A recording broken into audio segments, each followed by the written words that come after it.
On a importé l'image et c'est l'exemple de tout ce qui ne va pas.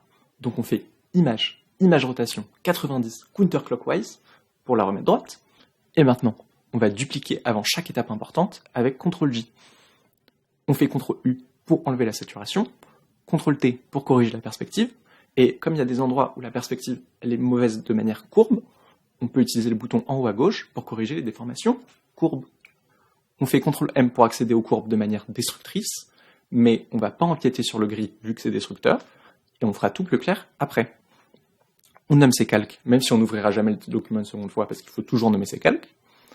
Pour pas qu'il y ait mon ombre sur le papier, j'ai pris la photo avec mon flash. Mais du coup, le milieu est plus clair que les côtés. Et on a aussi la texture et les imperfections du papier dont on peut se débarrasser. Pour ça, on va créer un calque de la couleur la plus claire de l'image. Double-cliquer, Blend If, Underlaying Layer, et on pousse le slider.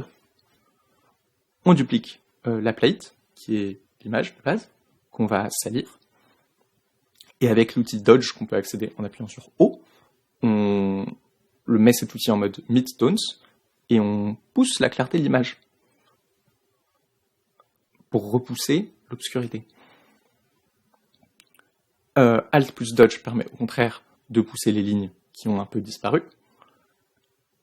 Et une fois que ça c'est fait, on peut créer un layer de correction pour corriger le dessin si nécessaire. On crée un layer en mode courbe qui lui est non destructeur. Et on rend le tout plus clair.